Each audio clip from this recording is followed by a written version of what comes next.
Hi all, I'm Rachel. Communication is huge in everyone's everyday life, and if people are not communicating effectively, it really causes problems.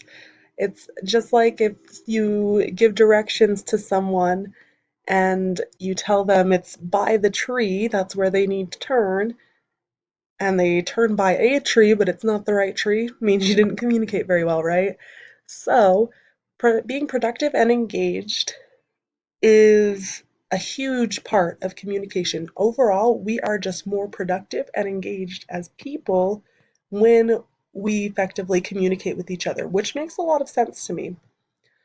I found that 70% of people are not engaged at work, which means to me that there's a lot of people that are either not doing anything, that aren't talking with their bosses, or that just plain don't know what they're supposed to be doing.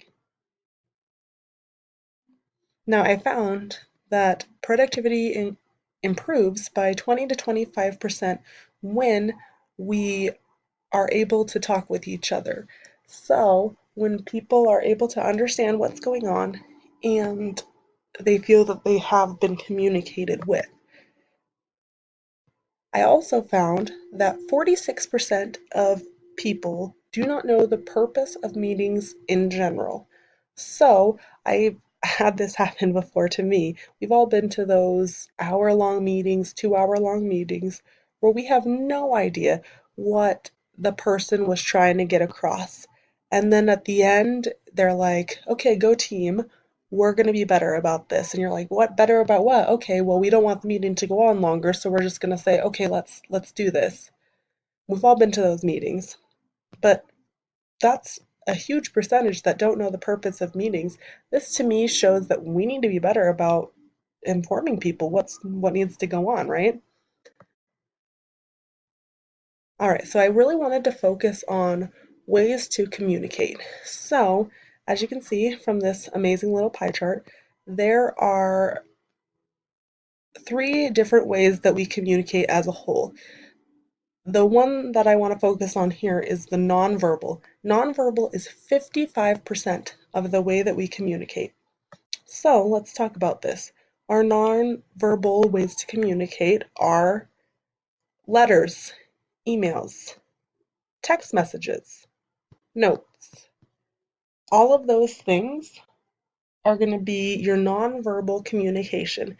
These have their place in the work setting and they're very important. You send someone a memo, you send them an email. If you're really close with them, sometimes you might send them a text message.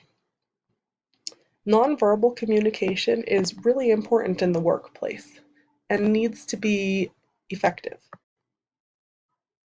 Then we have the spoken word, which is only 7%. That doesn't make up a lot. In fact, the tone of voice actually makes up a lot more than the spoken word. But the spoken word is going to include phone calls, any kind of phone calls. And I'm talking like Skype, video chats, all of those things. And then face to face. So those are our verbal communications. I mean, if you think about it, there's only two ways to communicate verbally, whereas there's so many more ways to communicate non-verbally. But verbally is very, very effective in terms of communication. So I found this short film and it's hilarious. It just goes to show that people don't communicate enough.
Now, this is kind of a humorous basis of this, but I've often had people tell me that they've texted while they're right next to each other, or I've had friends do it to me. And to me, that is not very effective communication, especially when you're sitting right next to each other. So let's touch on a little bit what stops us from communicating. I think a lot of the time for most people, it's fear. So fear of talking on the phone, fear of what the other person is going to think, stuff like that. But I think what's really important is that we tell it like it is. Tell people the truth about things, just in general. So this is a client of mine. I did her hair. She wanted to be a redhead with some blonde in it. And we did an all over color balayage, some lighter pieces in there. It was really pretty. But one of the things I had to tell her before we even got started with the service is that this is a high maintenance color.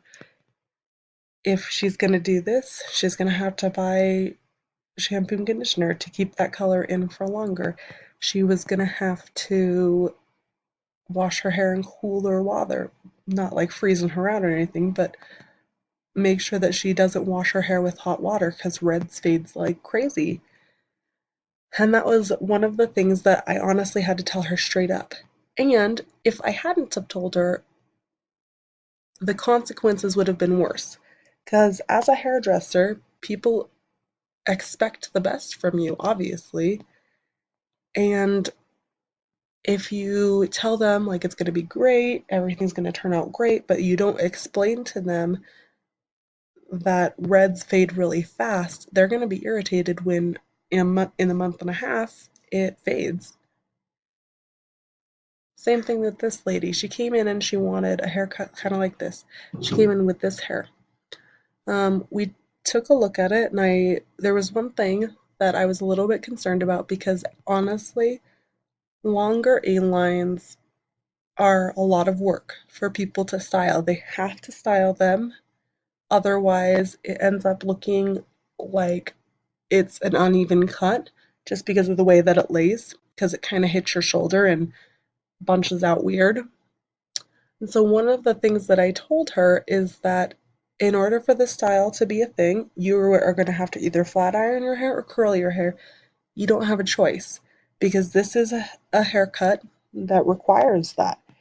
And she was good with that. We talked about why and stuff like that, and she was good with that, and it turned out really cute.